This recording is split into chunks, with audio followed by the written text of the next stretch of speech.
हेडलाइंसचे प्रायोजक आहेत बीटीपी यात्रा group Amravati. BTP group Amravati की ओर से गणेश चतुर्थी की हार्दिक शुभकामनाएं।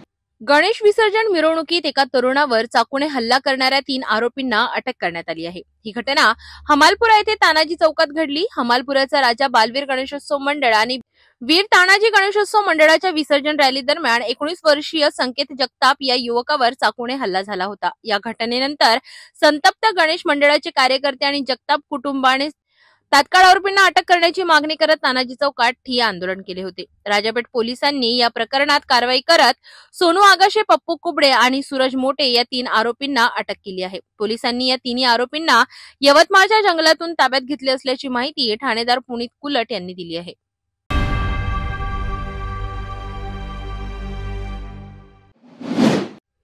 प्रवीण हरमकरच्या तक्रारीवर अतिक्रमण विभागातील अधिकारी योगेश कोल्हे यांना दिलेली पदोन्नती नियमबाह्य आहे। माहिती अधिकारात चौकशी केल्यावर असे आढळले की त्यांच्या पदोन्नतीची सामान्य प्रशासन विभागात कोणतीही नोंद नाही। मूळ कनिष्ठ लिपिक असलेल्या योगेश कोल्हे यांना अभियंता पदावर पदोन्नती देण्यात आली, जी पूर्णपणे नियमाविरुद्ध आहे। त्यांना यापूर्वी लाचलुचपत प्रतिबंधक विभागाने भ्रष्टाचाराच्या प्रकरणात पकडले होते। या पदोन्नतीमुळे अनेक पात्र अधिकाऱ्यांवर अन्याय झालाय। माजी आयुक्त पद्मावती यांच्यावरही अशाच प्रकारे खोट्या सह्यांच्या आधारे पदोन्नती मिळाल्याचा आरोप त्यांनी केलाय। नितीन मुंडाळे जे मुंबईतून होलसेल माल आणून अमरावतीत विक्री करतात, त्यांना योगेश कोल्हे यांच्याकडून मानसिक आणि आर्थिक त्रास सहन करावा लागला। मुंडाळे यांनी या प्रकरणी योग्य ती कारवाई करण्याची आणि त्यांच्या व्यवसायाला सुरक्षा देण्याची विनंती निवेदनाद्वारे केली होती। ही गंभीर आणि भ्रष्टाचाराशी संबंधित बाब आहे। यावर तातडीने लक्ष देऊन सखोल चौकशी करावी आणि योग्य ती कारवाई करावी अशी विनंती माजी नगरसेवक प्रवीण हरमकर यांनी निवेदनाद्वारे केली आहे। अमरावती महानगरपालिकेमध्ये आपले अभियंता म्हणून असे काम करणारे योगेशजी कोल्हे यांनी अमरावती महानगरपालिकेमध्ये स्वतःची नियुक्ती स्वतः हाताने करून घेतलेली आहे। मी स्वतः असा आरोप करतो का माझ्याकडे जे कागद पुरावे आहेत त्या आधारावर त्याच्यावर मी आरोप करत आहे। मी महानगरपालिकेमध्ये आपल्या माहिती अधिकारामध्ये सगळे कागद जमा केले। त्यामध्ये मी योगेश कोल्हे यांची नियुक्ती कशी झाली यावर मी सगळी माहिती मागितली होती। पण सामान्य प्रशासनाकडे योगेश कोल्हे यांची कोणतीच नियुक्तीचं पत्र नसल्यामुळे याच्यावर आयुक्ताची सहीचं एक पत्र आहे, ज्याच्यावर पवार साहेब म्हणून आमचे माजी आयुक्त होते 2023ला, त्यांची याच्यावर सही आहे। पण माझं असं मत आहे का टोटली ही खोटी सही अजित पाटील यांची आहे। कोल्हे हे चपराशी असताना याच वेळी हे 1000 रुपयाच्या अँटी करप्शनमध्ये पकडला गेलेले व्यक्ती आहे। इतका खोटा माणूस, करप्टेड माणूस ह्या अभियंता होतो कसा, ज्याची नसती सामान्य प्रशासनामध्ये कुठे नसल्यावरही ह्या अभियंता इंजिनियर असला पाहिजे, पण ह्या इंजिनियर नाही तर साधा चपराशी आहे। ही सगळं प्रकरण जेव्हा पाहिलं काढलं त्यामध्ये याचं असं माझ्या असं लक्षात आलं का ह्या पूर्ण टोटली डुप्लिकेट माणूस यांनी खोट्या सह्या मारून आयुक्ताच्या केलेली स्वतःची नियुक्ती स्वतः आहे। कारण की हे ज्या वेळेस आयुक्ताच्या कॅबिनवर काम करतात त्यावेळेस हे चपराशी म्हणून काम करतात आणि चपराशीची जशी जशी आयुक्ताची बदली झाली त्या दिवशी खोट्या सह्या मारून स्वतःच्या नियुक्त्या स्वतः करून घेतात। अजून महानगरपालिकेमध्ये याच कोल्हेंनी अनेक लोकांना इतका त्रास देतो, भयानक त्रास देतो, असे काही लोक आहे माझ्याकडे ज्यांच्या कंप्लेंट आहे। त्यांचं सामान जमा करून घेणं, सामान जप्त करून घेणं, ते सामान देणं नाही, ते सामान पुरं विकून टाकणे। अजून यांनी आता महानगरपालिकेमध्ये अपंग लोकांचे 3 खोके तोडले होते, ज्यामध्ये खोके ही मंजुरात खोके होते, ज्यामध्ये महानगरपालिकेने त्या खोकेधारकाला अपंगाला 20,000 रुपये स्वतः दिले होते। आणि जे महानगरपालिका स्वतः जागा देते, स्वतःच पैसे देते, स्वतःच अगर महानगरपालिका ते खोका तोडत असेल तर ते सामान्य जनतेचे 20,000 रुपये ते पैसे कोणी द्यावे। विभागीय आयुक्ताला पण याची कंप्लेंट केली आहे. विभागीय आयुक्तानं पण त्याला महानगरपालिकेला अजूनही अहवाल मागितला आहे. 2 वेळा महानगरपालिकेला विभागीय आयुक्तानं अहवालाचे पत्र दिलेले आहे. एक पत्र 1 महिना होऊन झालेला आहे. दुसरं पत्र आता अजून पाठवलेलं आहे. तरी अगर महानगरपालिका कोणता अहवाल विभागीय आयुक्ताला पाठवत नसेल तर मला एक तर आयुक्तांची कॅबिन बंद करावं लागेल, नाही तर आयुक्तांची खुर्ची आणून मला राजकमलला बांधावं लागेल. हा सगळा प्रकार मी करेल. अगर मला सामान्य जनतेला अगर न्याय देऊ नाही शकलो तर मला शिवसेना स्टाईलमध्ये आंदोलन करावं लागेल. मी अजून आमच्या आयुक्त मॅडम यांना विनंती करतो, त्यांनी याकडे लक्ष घालावे आणि त्वरितल्या त्वरित कारवाई करावी ही विनंती करतो.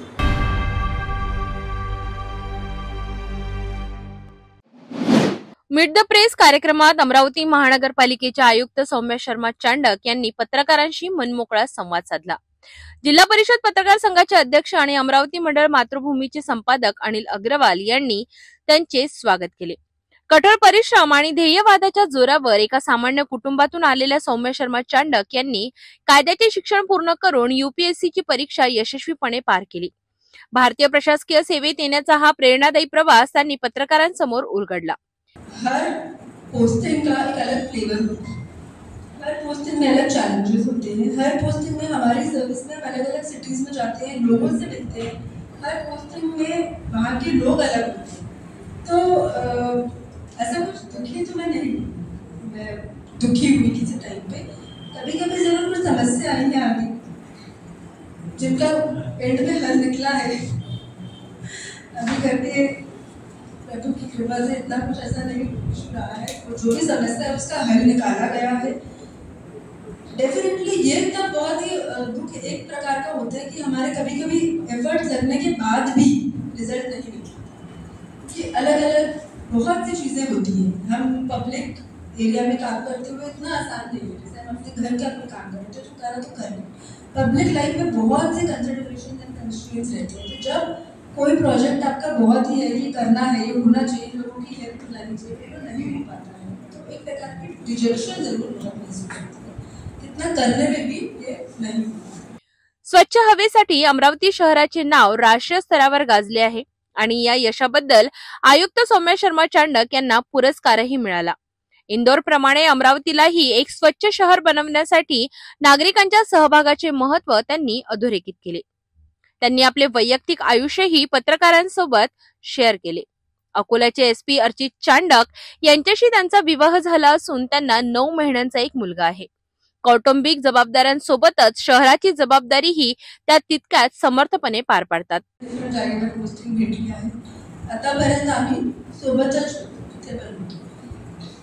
आणि दुसरी आता कसं आहे, अमरावतीने कोणा 1 तासाच्या अंतर आहे, एवढा जास्त पण नाही. तर वीकेंडला तर आपण असं नाही वाटतो की खूप बिझी झालं. पण डेफिनेटली आमच्या 9 महिन्याच्या बेबी आहे, त्यामुळे मला नाही, कारण माझ्यासोबत राहतो.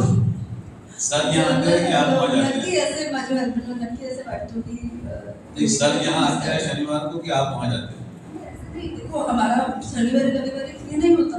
दर शनिवारी रविवारी कुठेतरी असतो. तो काही प्लॅन होत नाही. लास्ट मिनट पर डिसाइड होतं कैसे करायचं. आप स्थानिक स्वराज संस्था में महानगरपालिका में आयुक्त बनकर आए हो. अभी बॉडी एग्जिस्टिंग नहीं है. क्या पॉलिटिकल प्रेशर आपको शायद करना पड़ता है काम करने में? देखिए पॉलिटिकल प्रेशर ऐसा ये बोलना ठीक नहीं है. हमने जिला परिषद में इलेक्टेड बॉडी के साथ काम किया. हमारे एक जॉब का टाइटल ही है की वी वर्क विद इलेक्टेड लीडर. तर एक त्यांच्यासोबत मिळून काम करायचं. जे होऊ शकतं ते करा, जे नाही होऊ शकते त्यांना सांगावे की असं नाही होऊ शकतं. यामध्ये असं काही भविष्यात अमरावतीला आणखी सुंदर आणि स्वच्छ बनविण्याचा त्यांचा निर्धार आहे.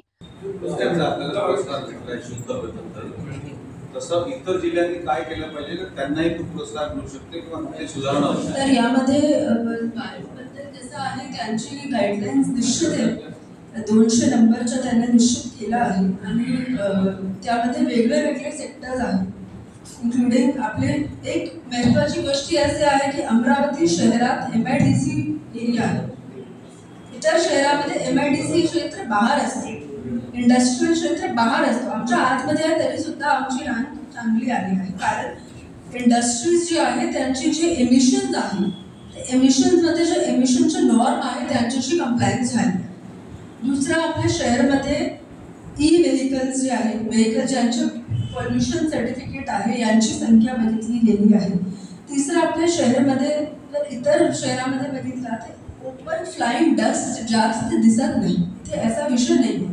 बहुत से शहरामध्ये फ्लाइंग डस्ट दिसतो, तरी रोड्स पैक्ड प्रॉपर नहीं है. ओपन डस्ट की वजह से वहाँ की एयर क्वालिटी नहीं खराब है.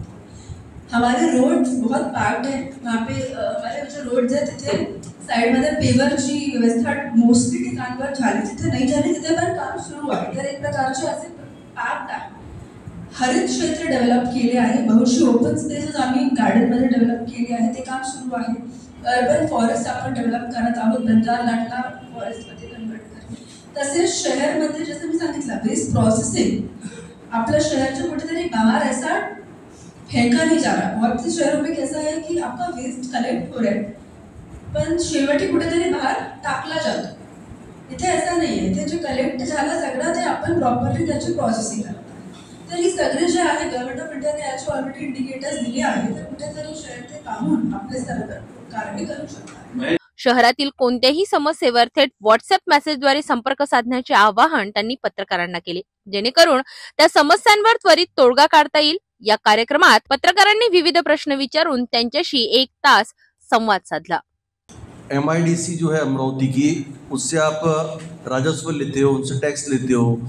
एक तरफ उनको MIDC को भी टैक्स भरना पड़ता है, दोहरा टैक्स वो भर रहे हैं. व्यवस्थाएं वहाँ हो नहीं रही है, सुविधाएं महानगर पालिका की ओर से हो नहीं रही. हाल ही में कुछ दिन पहले आग लगी थी वहाँ पर. आग बुझाने के लिए महानगर पालिका यहाँ से, हम जहाँ बैठे हैं यहीं से गाड़ियाँ गई थी, जबकि MIDC एसोसिएशन ने खुद आपको वहाँ पर एक इमारत बना दी है, रहने के लिए वहाँ व्यवस्थित सब पूरी सुविधा है, फिर भी आग बुझाने के साधन वहाँ नहीं होते हैं. इसके लिए आप क्या करेंगे? MIDC एरिया का जो टैक्स का विषय है वो सेटल हो चुका है. वो विषय गवर्नमेंट की डिसीजन भी आ चुकी है उसमें हमारे फेवर में. हमारे जो टैक्स है वो हम इधर एरिया में जो टैक्स लगा रहे हैं वैसे नहीं लगा रहे, हम कम ही ले रहे हैं उससे टैक्स, और वो विषय सेटल हो चुका है. इसके साथ साथ MIDC एरिया में कुछ लोगों की तकरार थी, वो हमने उसका निवारण भी किया है. यहाँ पे बिल्डअप कैसे देखने सब उनके साथ हमारा कोऑर्डिनेशन शुरू है, और जो भी उनकी समस्या उसका हल किया जा रहा है. फायर की सारी सर्विसेज आप प्रोवाइड होती है, सब कुछ हम कर रहे हैं, काम कर रहे हैं.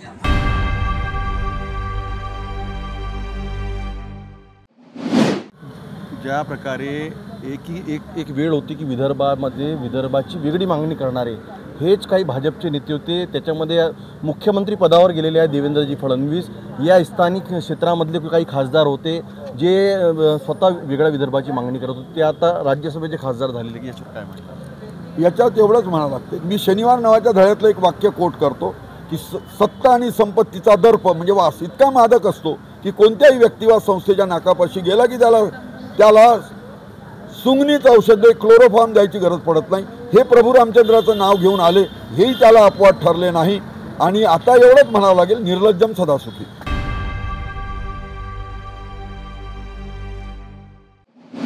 अवैध गॅस रिफिलिंग आणि साठवणुकीवर मोठी कारवाई करण्यात आली आहे. 12 सप्टेंबरच्या दुपारी नांदगावपेठ पोलीस स्टेशनला गुप्त माहिती मिळाली. एका इसमाकडे मोठ्या प्रमाणात LPG सिलेंडरचा बेकायदेशीर साठा आहे आणि तो मशीनद्वारे रिफिलिंग करून त्याची अवैध विक्री करीत आहे. या गंभीर माहितीनुसार तात्काळ जिल्हा पुरवठा अधिकाऱ्यांच्या मदतीने घटनास्थळी छापा टाकण्यात आला. या कार्यवाहीत पोलिसांनी तब्बल 58 गॅस सिलेंडर्स, 3 रिफिलिंग मशीन्स आणि 2 मोठे वजन काटे असा एकूण 4 लाख रुपयांचा मुद्देमाल जप्त केलाय. या प्रकरणी आरोपी साबिर लष्कर हसीम लष्कर वयवर्ष 40 याच्यावर भारतीय न्याय संहितेच्या कलम 287, 125 सह अत्यावश्यक वस्तू अधिनियम कलम 3(7) अन्वये गुन्हा दाखल करण्यात आलाय.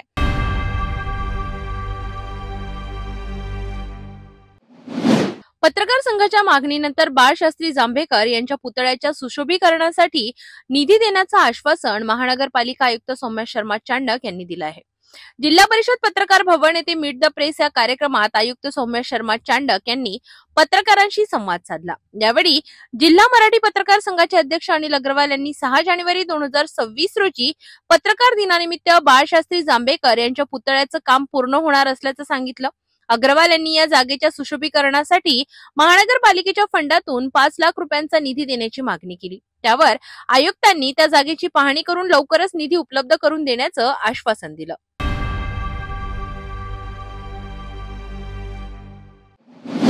आपल्या विदर्भाच्या अभिमानाबद्दल मेळघाट म्हणजे फक्त डोंगर आणि नद्या नाहीत. मेळघाट म्हणजे उत्तुंग पर्वतरांगा, खळाळणारे धबधबे आणि घनदाट जंगल. इथे आहे दुर्मिळ वनसंपदा, खनिज संपत्ती आणि अमूल्य वनौषधींचा खजिना. व्याघ्र प्रकल्प, विविध पक्ष्यांचे घर आणि आदिवासी संस्कृतीचा अनोखा वारसा. कोरकू, गोंड, निहाल आणि इतर आदिवासी समाजाची लोककला, लोकगीत आणि परंपरा इथे जिवंत आहे. पण हे वैभव आज धोक्यात आहे. उपेक्षित आदिवासी बांधव, विस्थापितांच्या वेदना, वनसंपदेची बेफाम लूट, कुपोषण आणि बालमृत्यूंचे भयानक वास्तव आपण अनुभवित आहोत. इथले रस्ते, शिक्षण आणि आरोग्य सेवांची अवस्था दयनीय आहे. बेरोजगारी आणि व्यसनाधीनतेने तरुणाईला ग्रासले आहे. सरकारी आणि प्रशासकीय अनावस्थेमुळे मेळघाटाची ओळख हरवत चालली आहे.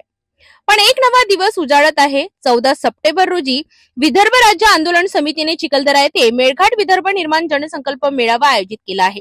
या मेळाव्यामध्ये या सर्व समस्यांवर उपाय शोधले जाणार आहेत.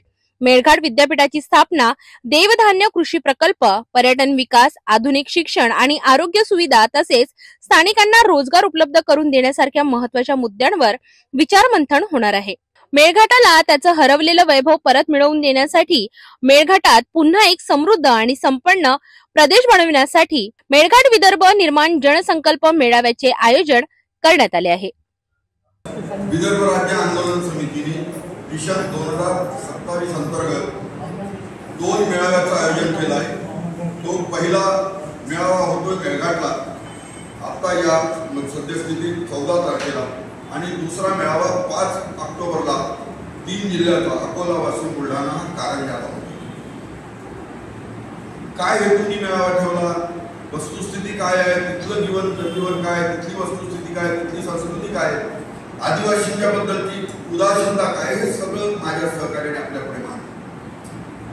एक गोष्ट सरळ आहे की ज्या तऱ्हेने आम्हाला अभियोजना दिली गेली होती नागपूर करारात, त्यानंतर घटनेत दुरुस्ती झाली आणि 38 वर्ष वैधानिक विकास मंडळ निर्माण केली नाही 94 पर्यंत. त्यामुळे आम्हाला सिंचनाचे 60,000 कोटी रुपये कमी मिळाल्यामुळे आमचे 131 धरण पूर्ण झाले नाही. आणि दुर्दैवाचा भाग असा, एक धरण टाकलं जे 699 कोटी तर 6 किलोमीटर लांबीचं जिगाव टाकले होतं. आता त्याची किंमत 30 वर्षात 50 पट वाढवून जे झालं आहे 34,926 कोटी रुपयाचा आणि त्याची 38% भूसंपादन तर व्हायचं आहे.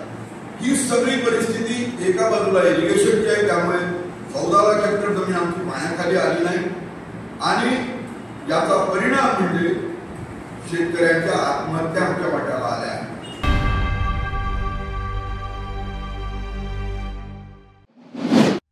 मेळघाटातील अतिदुर्गम भागात अचानक सरप्राईज भेट देत मुख्य कार्यकारी अधिकारी संजिता मोहपात्रा यांनी कामचुकार कर्मचाऱ्यांचे धाबे दणाणले. धारणी तालुक्यातील बैरागड, रंगुबेली आणि हरदा गावासह जिल्हा परिषद हायस्कूल धारणी येथे सीओ संजिता मोहपात्रा स्वतः दाखल झाल्या. या भेटीदरम्यान ज्या ठिकाणी स्थिती समाधानकारक नव्हती त्या संबंधित कर्मचाऱ्यांना नोटीस बजावण्याचे निर्देश त्यांनी दिले. तसेच रंगुबेली व धारणी जिल्हा परिषद हायस्कूल येथे विद्यार्थ्यांच्या समस्या प्रत्यक्ष जाणून घेतल्या आणि शिक्षकांशी संवाद साधला.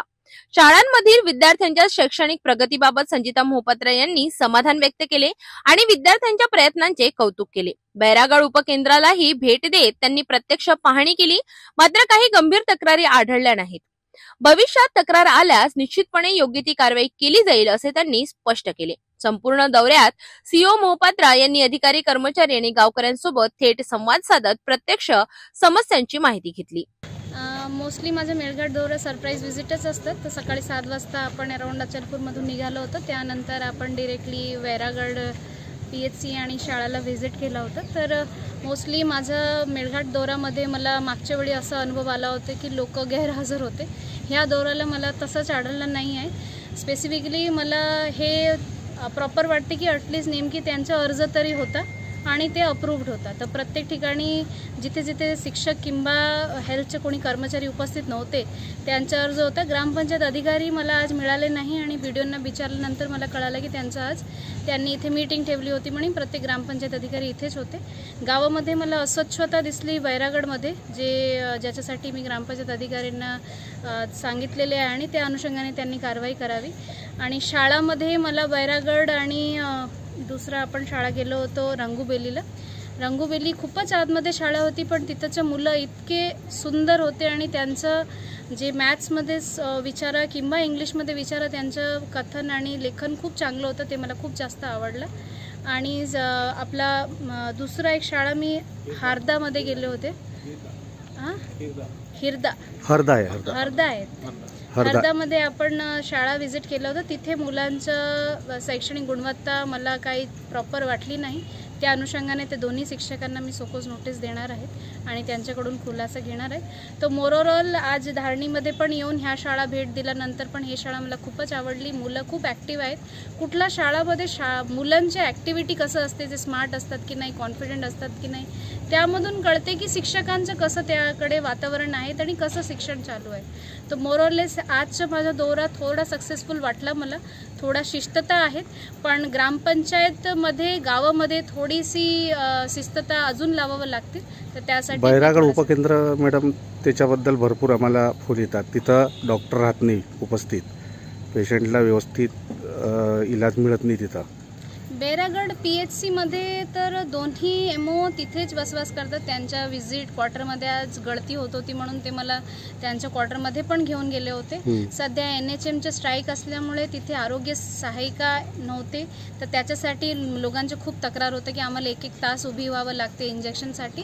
तर ते तरी आज NHMचे संप मिटलेले आहेत. तर मला वाटते उद्यापासून ते अडचण पण त्यांची दूर होऊन जातील. बाकी तिथे स्पेसिफिकली लोकांचं तसं काही कंप्लेंट नव्हता. जरी असेल तर आम्ही तसं कारवाई करू. धन्यवाद.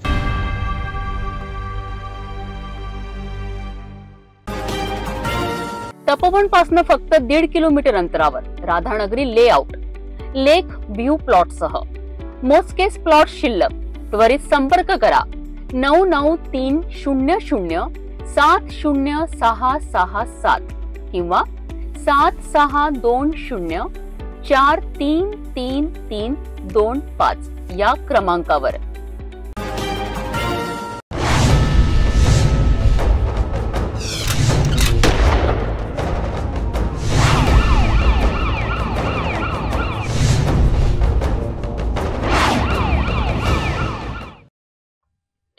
नाशिक जिल्ह्यातील शिक्षण क्षेत्रात झालेल्या घोटाळ्याची खळबळजनक घटना समोर आली आहे.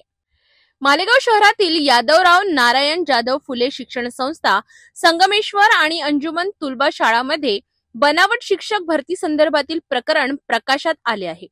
शिक्षक भरतीसाठी शालार्थ ID प्रस्ताव तयार करताना मंत्रालयाच्या बनावट पत्रांचा, खोट्या सह्या आणि बनावट कागदपत्रांचा वापर करून लाखो रुपयांचा गैरव्यवहार केला गेला असे तपासात उघड झाले. छावणी पोलीस ठाण्यात 2 जून 2025 रोजी हा गुन्हा दाखल झाला होता. मात्र तब्बल 95 दिवस आरोपी पोलिसांच्या ताब्यात आले नाहीत. पोलीस यंत्रणेच्या या अपयशामुळे संपूर्ण जिल्ह्यात नागरिकांमध्ये संताप होता. मालेगाव आर्थिक गुन्हा शाखेच्या विशेष पथकाने नाशिक ग्रामीण पोलीस अधीक्षक बाळासाहेब पाटील आणि अतिरिक्त पोलीस अधीक्षक तेगबीर सिंह सिंधू यांच्या मार्गदर्शनाखाली कारवाई करत 3 फरार आरोपींना अखेर बेड्या ठोकल्यात. या जेरबंद आरोपींमध्ये सुधीर पाटील, सुधीर पगार आणि उदय देवरे यांचा समावेश आहे. या सर्वांना 13 सप्टेंबर 2025 पर्यंत पोलीस कोठडी सुनावण्यात आली आहे. तपासात असेही उघड झाले आहे की मालेगाव हायस्कूल आणि अंजुमन तुलबा संस्थेत तब्बल 13 शिक्षकांची भरती मागील तारखांना दाखल करून करण्यात आली होती. पवारवाडी पोलीस ठाण्यातही तक्रार दाखल झाल्यानंतर या घोटाळ्याची व्याप्ती आणखी वाढली. शिक्षणासारख्या पवित्र क्षेत्राला काळिंबा फासणाऱ्या या कुकर्मामुळे समाजातून तीव्र संताप व्यक्त केला जात आहे. नागरिकांचा प्रश्न असा आहे की या प्रकरणाचा खरा मास्टरमाइंड अजूनही सावलीत आहे का? या प्रकरणाच्या पुढील तपासासाठी पोलिसांनी पूर्ण तयारी केली आहे आणि आरोपींच्या अटकेमुळे तपासाला गती मिळाली आहे. समाजाच्या सुरक्षिततेसाठी आणि शिक्षण क्षेत्रातील शिस्त राखण्यासाठी योग्य ती कारवाई सुरू आहे. काल शिक्षण अधिकारी नाशिक जिल्हा परिषद अधीक्षक दोघांना अटक झालेली आहे. आज त्यांना माननीय न्यायालयासमोर रिमांड कमी हजर केलं असता 13 सप्टेंबरपर्यंत 5 दिवस पोलीस कस्टडी मिळाली. तिघांना मिळाले. तिघांचं नाव काय? तिसरा आरोपी जो आहे सर, आता या शिक्षण अधिकारी म्हणून आहे, त्याचं नाव आहे उदय देवळे. त्याला अन्य एका गुन्ह्यात 13 तारखेपर्यंत कस्टडी. एक आर्थिक गुन्हे शाखेकडे हा तपास आहे आणि मोठी व्याप्ती यामुळे शिक्षण अधिकाऱ्याच्यामुळे वाढण्याची शक्यता आहे. नेमकं काय तुम्हाला काय चौकशी दाखवा? तपासात बऱ्याच बाबी उघडकीस येतील, त्या आपण नंतर.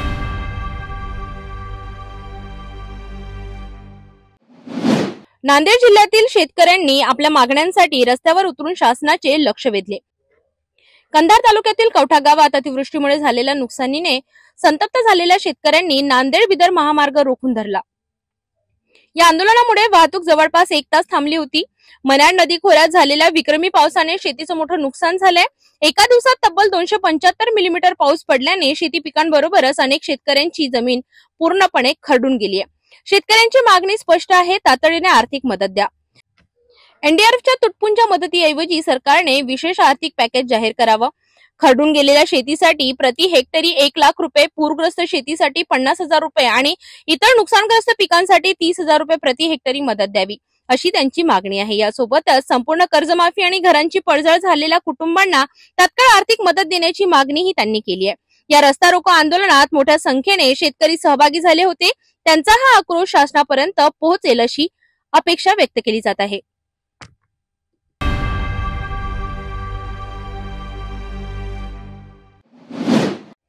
पोलीस स्टेशन शिरसगाव कसबा यांनी अवैधरित्या वाहतूक करणाऱ्यांवर धडक कारवाई करत तब्बल 60,80,000 रुपयांचा मुद्देमाल जप्त केलाय.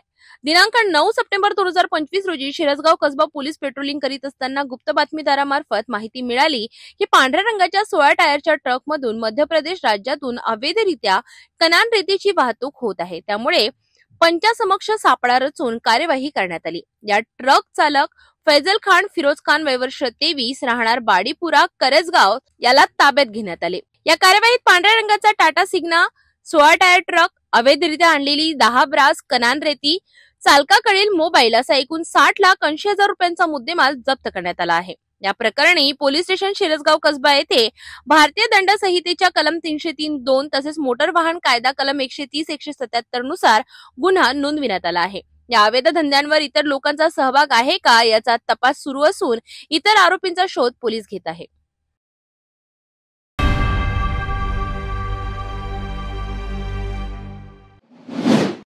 जालना जिल्ह्यातील धावडा गावाजवळ निसर्ग सौंदर्याने नटलेले ढालकी धबधबा आणि सीडी घाट धबधबा आता पर्यटकांसाठी प्रसिद्ध स्थळ बनले आहे. मात्र या परिसरात बिबट्या वाघाचा संचार झाल्याचे चित्र समोर आले आहे. जामनेर तालुक्यातील गोद्री ते धावडा मोहेगाव रस्ता परिसरात काही दिवसांपासून बिबट्या वाघाचे दर्शन नागरिकांनी घेतले. रोडच्या कडेला बसलेल्या या वाघामुळे पर्यटक तसेच स्थानिक नागरिकांमध्ये घबराटीचे वातावरण पसरले आहे. वन विभागाचे जामनेर आरएफओ यांनी सांगितले की या माहितीवरून त्यांनी तातडीने कर्मचारी घटनास्थळी पाठवून बंदोबस्त लावणार आहेत. तसेच पर्यटक आणि नागरिकांना जनजागृती करून कोणावर हल्ला होणार नाही याची दक्षता घेतली जाईल. पर्यटक आणि स्थानिक नागरिकांनी वन विभागाला मागणी केली आहे की या परिसरात येऊन वाघाचा शोध घेऊन त्यांना सुरक्षित पद्धतीने जेरबंद केले जावे. तसेच ढालकी धबधबा आणि सिडीघाट धबधबा या निसर्ग सौंदर्य स्थळांवर सोयी सुविधा सुधाराव्यात. हा परिसर जालना, जळगाव, खान्देश, छत्रपती संभाजीनगर आणि बुलढाणा जिल्ह्यांच्या सीमेवर येतो. या भागात दररोज हजारो पर्यटक व भाविक निसर्गाचा आनंद घेण्यासाठी येतात. तर शाळा सहलीसाठी सुद्धा विद्यार्थ्यांना देखील इथे भेट देणे आवडते. परंतु रोड अरुंद आणि खराब असल्यामुळे 2 व्हीलर व 4 व्हीलर वाहनांना डबल गाडी पास होत नाही. स्थानिक नागरिकांनी मागणी केली आहे की जिल्हा प्रशासन या रस्त्यांची दुरुस्ती करून सुरक्षित मार्ग उपलब्ध करावे.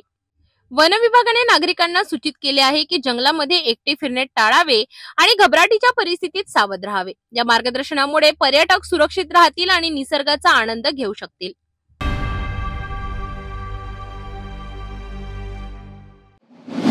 लातूर जिल्ह्यातील रेणापूर तालुक्यातील वागंदरी गावातून एका दुःखद घटनेची बातमी समोर आली. 35 वर्षीय ओबीसी समाजाचा बांधव भरत महादेव कराड या माणसाने मांजरा नदीत उडी मारून आपले जीवन संपविले. भरत कराड याने हा टोकाचा निर्णय ओबीसी आरक्षण संपुष्टात येण्याच्या निषेधार्थ घेतला.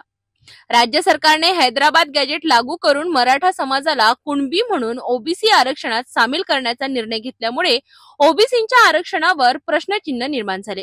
याविषयीचे पहिले वृत्त सिटी न्यूज अमरावतीवर प्रसारित करण्यात आलं होतं.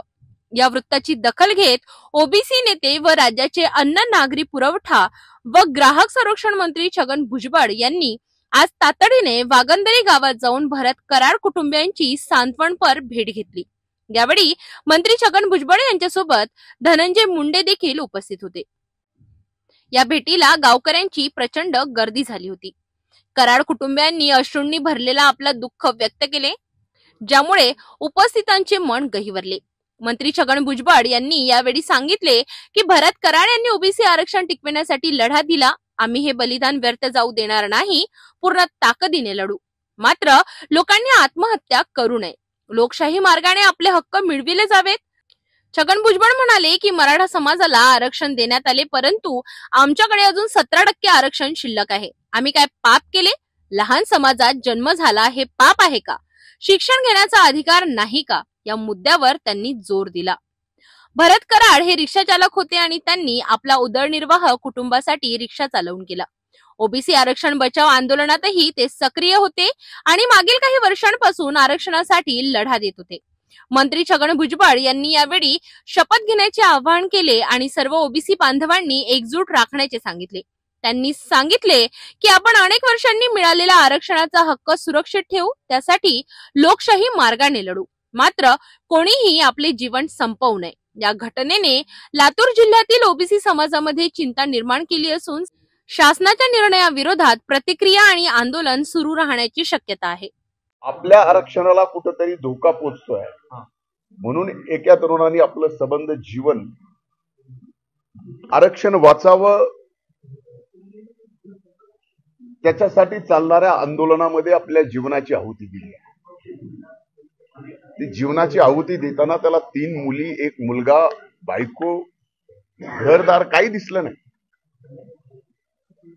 आणि ही तीव्रता या महाराष्ट्रामध्ये काही दिवसापासून आपण पाहतोय. म्हणून माझे हात जोडून पहिल्यांदा विनंती आहे की ज्यांच्यासाठी आरक्षणचा फायदा होणार आहे तेच जर अशा आत्महत्या करू लागले तर मग हे आरक्षण द्यायचं कुणाला?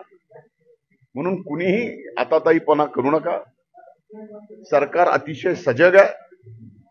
माननीय मुख्यमंत्र्यांनी, माननीय उपमुख्यमंत्र्यांनी कुठल्याही आरक्षणाला धोका लागणार नाही याची खात्री घेतलेली आहे.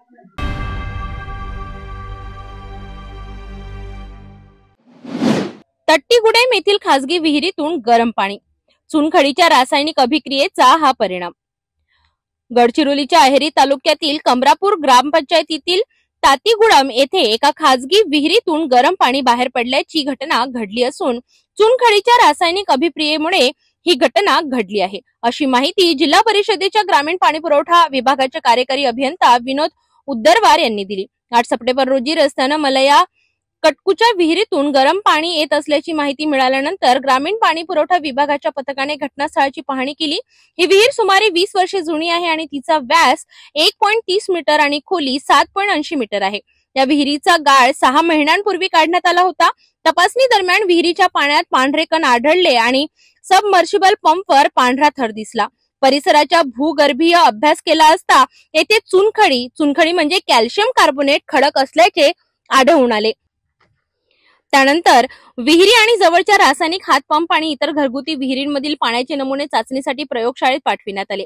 प्रयोगशाळेच्या निकालांमध्ये असे आढळून आले की गरम पाण्याच्या विहिरीत कॅल्शियम कार्बोनेट प्रमाण 923 मिलीग्राम लिटर पर्यंत पोहोचले होते. विशेष म्हणजे 6 महिन्यांपूर्वी गाळ साचल्यामुळे पाणी जमिनीखालील चुनखडीच्या खडकात असलेल्या कॅल्शियम ऑक्साईडच्या संपर्कात आले.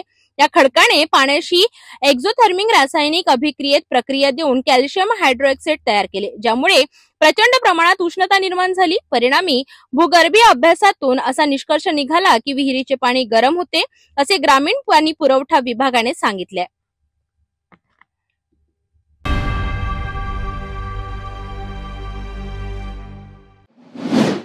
नांदेड जिल्ह्यात गेल्या काही दिवसांपासून झालेल्या मुसळधार पावसामुळे मोठ्या प्रमाणावर शेती, रस्ते आणि घरांचे नुकसान झाले। जिल्ह्यातील सर्वच तालुक्यात अतिवृष्टी झाली असून अनेक ठिकाणी पूरस्थिती निर्माण झाली। शेतकऱ्यांची शेतीची पिके पाण्याखाली गेली, शेतजमीन खरडून गेली असून मोठ्या प्रमाणावर कृषी नुकसान झाले आहे। अनेक रस्ते वाहून गेले आहेत, पूल तुटले आहेत, काही गावे संपर्क विहीन झाली आहेत। ग्रामीण भागात घरांचे छप्पर कोसळून नागरिक बेघर झाले आहेत।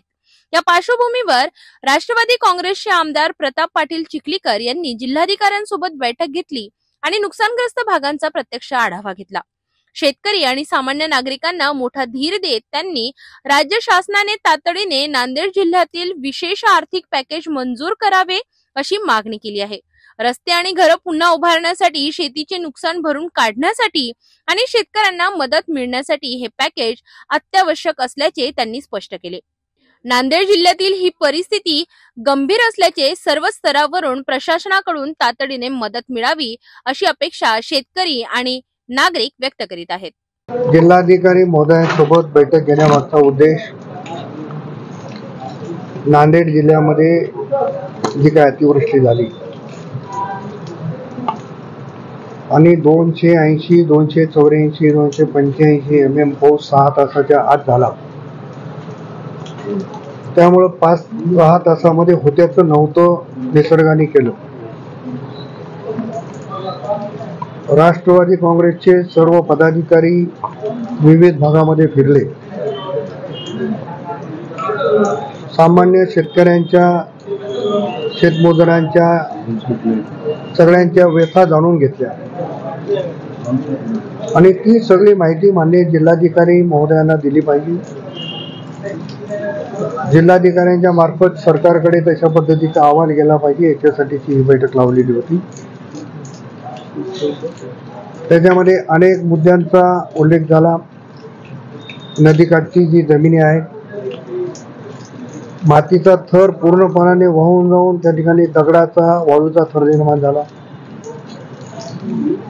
आणि नदीकाठच्या शिवाय ज्या जमिनी आहेत त्या सगळ्या खरडून गेल्या। म्हणून 2 भागामध्ये शेतकऱ्यांना मदत मिळाली पाहिजे। सरकारचे निकष बाजूला ठेवून या ठिकाणी मदत मिळाली पाहिजे, ही पहिली भूमिका त्या ठिकाणी आहे। सुदैवानं त्या अतिवृष्टीमध्ये मनुष्यहानी झाली नाही, पण दुर्दैवानं गणपती विसर्जनाच्या वेळेस गाडेगावमध्ये घटना घडली। त्यापूर्वी लेंडीच्या भागामध्ये देखील अशा पद्धतीची घटना घडली। मग या पुढच्या भविष्य काळामध्ये अशा पद्धतीचा महापूर आल्यावर थांबवण्यासाठीची उपाययोजना काय, या संदर्भातही आम्ही माननीय जिल्हाधिकाऱ्यांना आमचं मत सांगितलं। त्या संदर्भातही वरिष्ठ स्तरावर निश्चितपणानं बैठक लावू। मी माननीय मुख्यमंत्री देवेंद्र फडणवीस साहेब, उपमुख्यमंत्री अजित पवार साहेब, कृषी मंत्री दत्ता मामा भरणे, मदत पुनर्वसन मंत्री मकरंदाबा पाटील, महसूल मंत्री बावनकुळे साहेब या सगळ्यांची परवा मुंबईत भेट घेतली आणि त्यांना स्वतंत्रपणे जिल्ह्याच्या वतीनं, जिल्हा राष्ट्रवादीच्या वतीनं निवेदन दिलेलं आहे। आता आमची सीएम साहेबाला आणि डीसीएम साहेबांना विनंती एवढीच आहे की सगळ्या या संबंधित मंत्र्याची एक बैठक एकत्रित करून त्या सगळ्या विभागाच्या मार्फत ज्या काही मदती देता येतात त्या द्याव्यात आणि माननीय मुख्यमंत्री महोदय याच्यासाठी अनुकूल देखील आहेत की विशेष पॅकेज कोल्हापूरच्या धर्तीवर जी काही मी वाचतोय, कोल्हापूरपेक्षाही भयानक अवस्था नांदेड जिल्ह्यामध्ये झाली। 6 तासामध्ये सगळ्याचे संसार उघड्यावर आणणारा पाऊस या ठिकाणी झाला। त्याच्यामुळे याचं गांभीर्य लक्षात घेऊन तातडीनं मदत दिली पाहिजे। आपण बघितलं की अनेक रस्ते बंद होते, अनेक पुलं बंद होती, अनेक ठिकाणी वाहतूक बंद होती। आजही काही गावामध्ये विद्यार्थ्यांना शाळेत जाता येत नाही अशी परिस्थिती आहे। रस्त्याचं, नाल्यांचं फार मोठ्या प्रमाणावर नुकसान झाले, ते देखील तातडीनं सुरू झाले पाहिजे। जिल्हा परिषदेकडे जे रस्ते आहेत, दुर्दैवानं जिल्हा परिषदेच्या यंत्रणेवर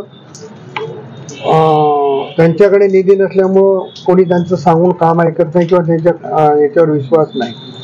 त्यामुळं तात्काळ त्यांना निधी उपलब्ध करून दिला पाहिजे। अशा पद्धतीच्या अनेक मागण्या, ज्या लोकांची घरं पाण्यामध्ये बुडाली आणि जी सातत्यानं पाण्यामध्ये जातात, अशा पद्धतीच्या लोकांना यादी मागून त्यांना विशेष बाब म्हणून घरकुल आणि घरकुल देखील शासनाने जागा उपलब्ध करून दिली पाहिजे. कारण वारंवार आपण तिथं द्यायचं, त्याच्यात परतपणे जायचं आणि ते पडायचं, आणि ही बाब जिल्हाधिकाऱ्यांना पटली.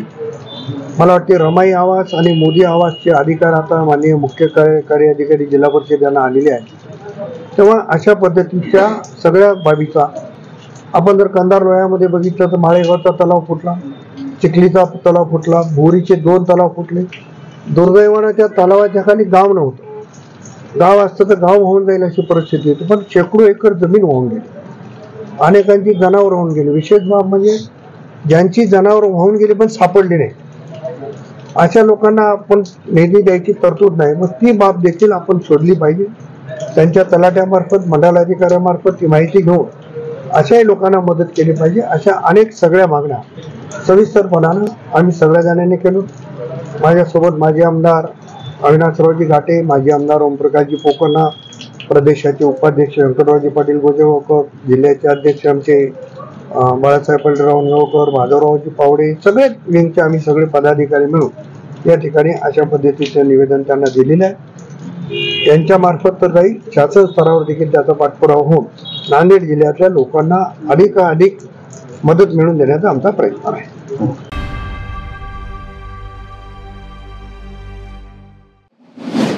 मुख्यमंत्री देवेंद्र फडणवीस उद्या यवतमाळ जिल्हा दौऱ्यावर येणार आहेत. मुख्यमंत्र्यांच्या दौऱ्याच्या पार्श्वभूमीवर प्रशासनाची तयारी जोरावर सुरू आहे. यवतमाळ मधील समता मैदानात शासकीय कार्यक्रम होणार आहेत. या कार्यक्रमाची जय्यत तयारी करताना प्रशासन सतत व्यस्त दिसत आहे. दर 2 दिवसांपासून संततधार पावसामुळे समता मैदान चिखलात बुडाले. मात्र प्रशासनाने भव्य मंडप उभारले असून नागरिकांसाठी बसण्याची सोय करण्यासाठी मैदानात चुरी आणि मुरुम टाकून मैदान सुकवण्याचे काम सुरू केले आहे. कार्यक्रमस्थळी कोणतीही गैरसोय होणार नाही यासाठी अधिकारी तळ ठोकून तयारी करीत आहेत. पावसाने काही काळ विश्रांती घेतली असली तरीही मुख्यमंत्र्यांच्या दौऱ्यावर पावसाचं सावट कायम राहणार आहे. यापूर्वीही मुख्यमंत्र्यांचा यवतमाळ जिल्हा दौरा पावसामुळे रद्द करण्यात आला होता. त्यामुळे प्रशासन विशेष दक्षता घेत आहे. मुख्यमंत्री देवेंद्र फडणवीस यांचा दौरा यवतमाळसाठी महत्वाचा असून प्रशासन, स्थानिक अधिकारी आणि सुरक्षा यंत्रणा सर्वजण कार्यरत आहे. कार्यक्रमात सरकारी योजना, विकास प्रकल्प आणि स्थानिक प्रशासनाची संबंधित विविध मुद्द्यांवर मुख्यमंत्र्यांच्या मार्गदर्शनाची अपेक्षा आहे.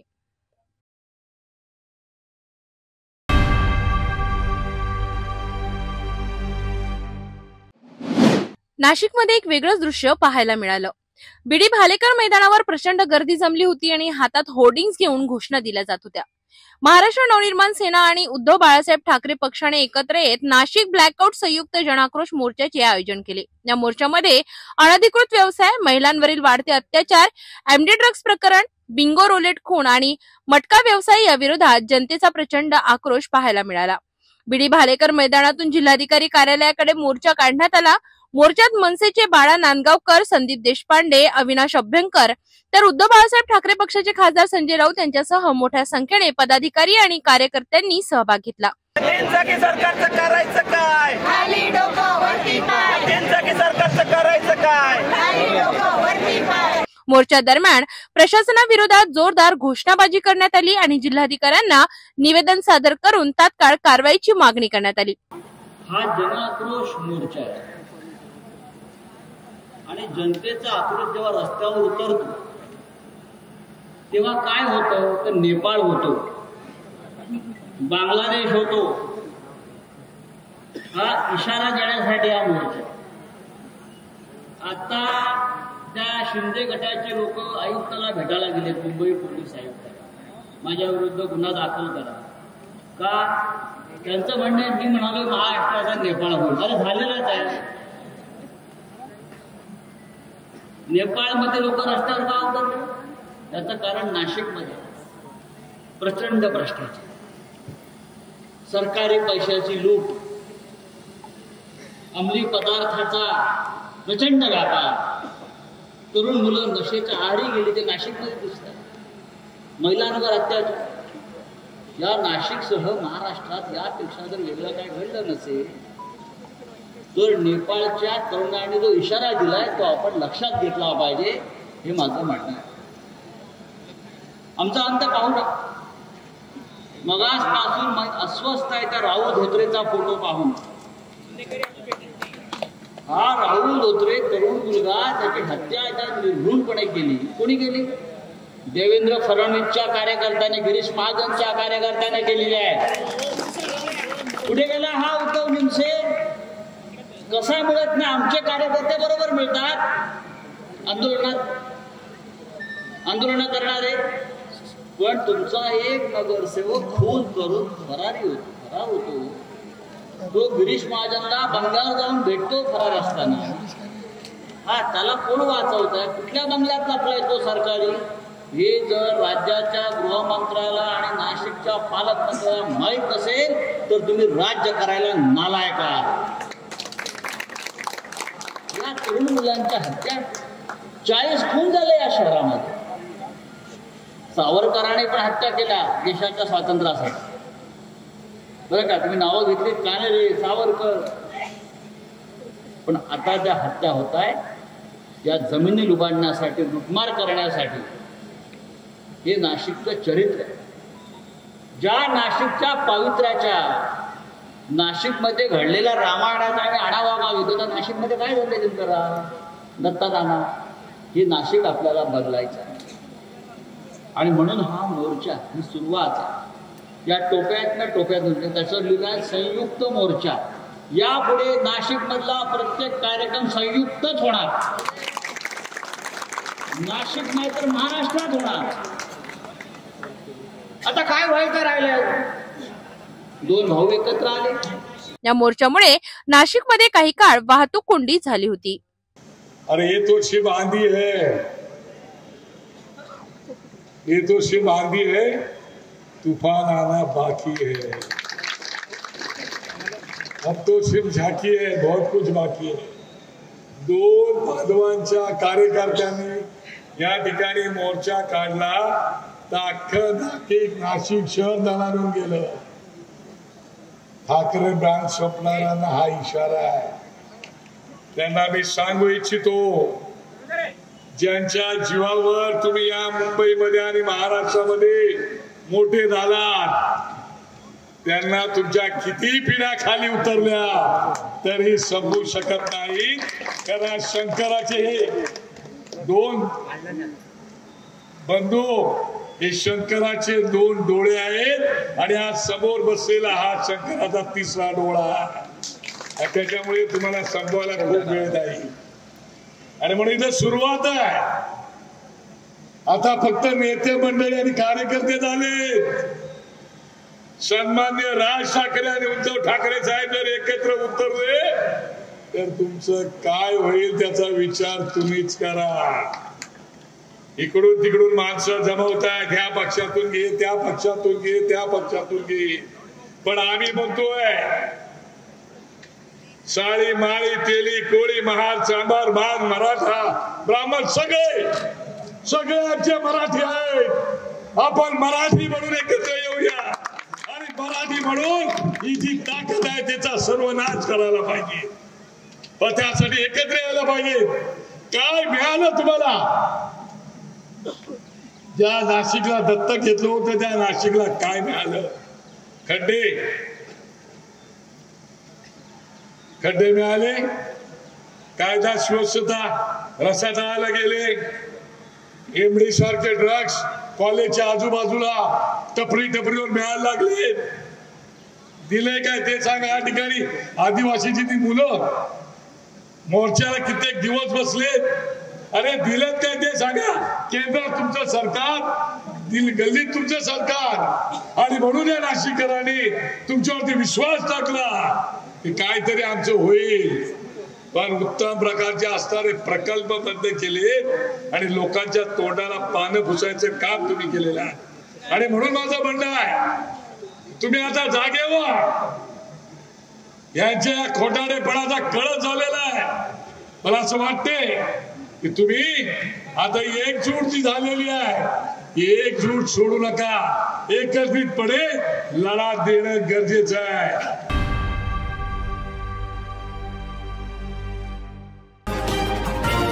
या हेडलाइन्सचे प्रायोजक आहेत बीटीपी यात्रा group Amravati. BTP group Amravati की ओर से गणेश चतुर्थी की हार्दिक शुभकामनाएं.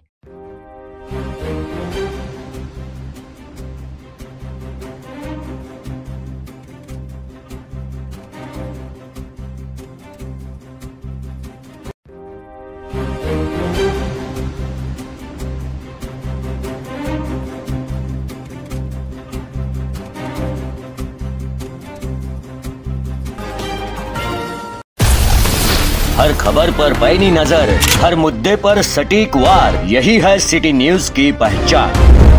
जहाँ सच्चाई की आवाज दबाई जाती है, वहाँ सिटी न्यूज उठाता है सवाल। हर स्क्रीन पर, हर प्लेटफॉर्म पर हमारी मौजूदगी बोलती है। सिटी न्यूज, हमेशा सच के साथ। अस्वीकरण. सिटी न्यूज चॅनलवर राजकीय, सामाजिक, धार्मिक कार्यकर्ते, प्रशासकीय अधिकारी, कर्मचारी किंवा कोणत्याही व्यक्तीने व्यक्त केलेले विचार अथवा माहिती ही त्यांची वैयक्तिक मते आहेत. त्या मतांशी सिटी न्यूज चॅनलची सहमती असणे आवश्यक नाही.